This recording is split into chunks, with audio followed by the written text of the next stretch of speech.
Hi, hello, and welcome to this episode of Geography Girl. Today I'm going to be telling you the story of the kidnapping of Mary Hylas, who was a slave brought to England from Barbados in the 1760s.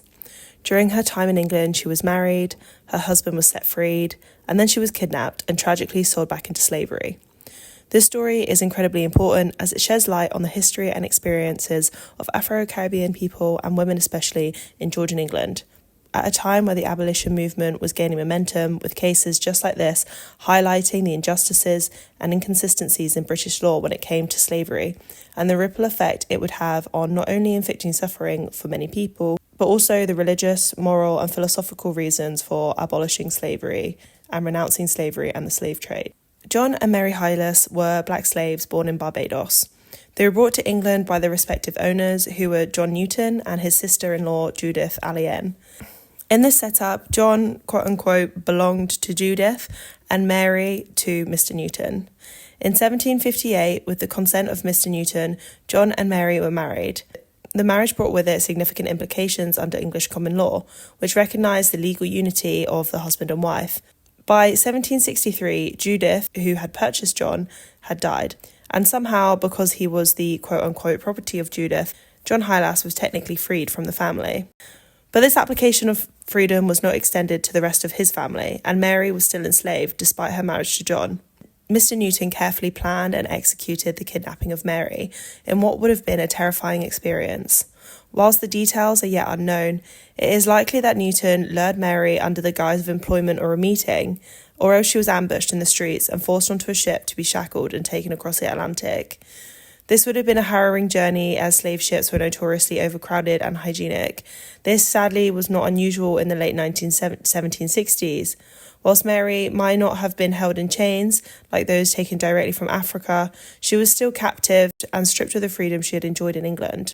And why put Mary through this? The first might be financial gain. Enslaved individuals in the Caribbean were valuable commodities, and Mary, as a young and able-bodied woman, represented a significant financial asset to Mr. Newton. By kidnapping her and selling her in Barbados, Newton could make a substantial profit. He might have also wanted to reassert power. Former enslavers often felt entitled to those that they had once owned, even if those individuals had managed to secure some measure of freedom. The fact that Mary had been married and begun her life on her own may have angered Newton, who saw her as his rightful property. And this was all facilitated due to the legal ambiguity in English law, which didn't clearly define the status of formerly enslaved people. There was little legal risk in seizing Mary and transporting her back to a colony where slavery was fully recognised. Enslavers who kidnapped their former slaves sent them abroad and were rarely punished in England. Anna, the Swan of Lichfield, demonstrates this attitude of Newton and presumably his colleagues towards slaves in her conversations about slavery with John Newton. She quotes, "I had a long acquaintance with Mr. Newton, who made a large fortune in the East, where slavery pervades every opulent establishment. He consistently assured me that the purchase, employment, and strict discipline were absolutely necessary to maintain our empire and our commerce in the Indies. As constantly did he affirm that they were of the nature so sordid and insensible as to render necessary a considerable degree of severity, and that the accounts of the cruelties practised upon the slaves by their masters was false, or at least infinitely exaggerated. Mr. Newton told me of the general treacherous, ungrateful, and bloody temper of their slaves." So clearly a disregard completely for the life and livelihoods of these people. For 2 years, John Hylas was devastated and mourned the loss of his wife. He would have felt hopeless and helpless, but he managed to seek the help of a Granville Sharp. Sharp was one of the earliest abolitionists and was a legal expert known at the time for advocating for the rights of black individuals in England, and he had been involved in many similar cases and was working to establish that slavery had no legal basis in England. One of the earliest cases, a black man named Jonathan Strong had been beaten so badly by his slaveholder David Isle that he went blind. He spent weeks in hospitals where he made a slow but steady recovery. He had been left for dead, but once his former master heard of his recovery, he hired 2 slave hunters to take him back to the Caribbean. Sharp heard the news and took Lyle to court, arguing that Strong should be considered a free man. In 1768, courts ruled in his favour. From here, Sharp devoted his career to the abolitionist cause, fighting British laws that designated enslaved peoples as the property of the slaveholder in English soil. In 1769, he published a representation of the injustice and dangerous tendency of tolerating slavery in England. Here, he presented legal and historical evidence to suggest that slavery had no basis in English law and had always been illegal. He also proclaimed that God would punish England if it did not renounce slavery and the slave trade. And so, in this context, and armed with a memorandum prepared by Granville Sharp, Hylas commenced an action against Newton, which was heard on December the 3rd, 1768. They built their case on two key arguments. The first was marriage in English law. Under English law, a wife was considered legally bound to her husband. Since John was a free man, his wife should not be taken without his consent. And also kidnapping as an unlawful act. Although England lacked a clear legal ruling against slavery, the act of forcibly removing someone from English soil could be challenged. The decision was given in favour of Hylas. Damages were given and the defendant, John Newton, was bound under a penalty to bring back the woman, either by first ship or at farthest within 6 months. The Life and Work of Granville Sharp by Carl Watner summarises the outcome of the case.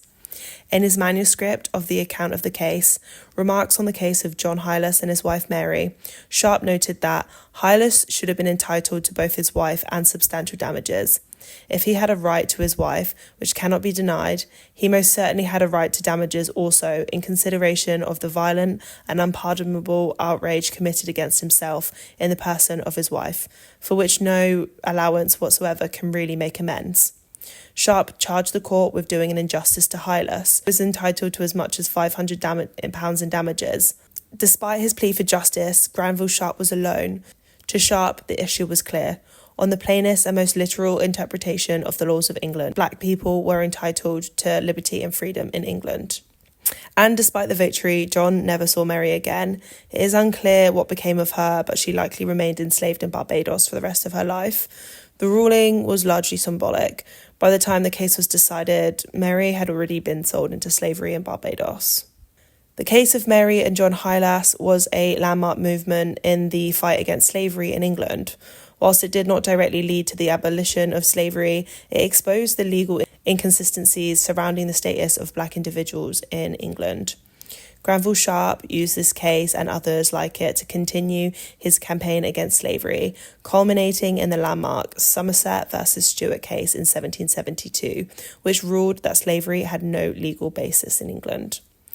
Mary's story also underscores the vulnerability of black individuals in 18th century England, particularly black women. Despite living in a country that prided itself on liberty, they were at constant risk of abduction and re-enslavement, with no real legal protection, and a cultural acceptance of violence against black individuals. The case highlighted the urgent need for legal protections that would eventually lead to the abolition of the transatlantic slave trade and later the emancipation of enslaved people across the British Empire. And that's it for today's episode. I really hope you enjoyed learning about this topic. If you think I've missed anything or if there's something you'd like to raise, please leave it in the comments. I'd love to hear your thoughts, and please do subscribe as I bring out new episodes every Tuesday. Okay, thank you.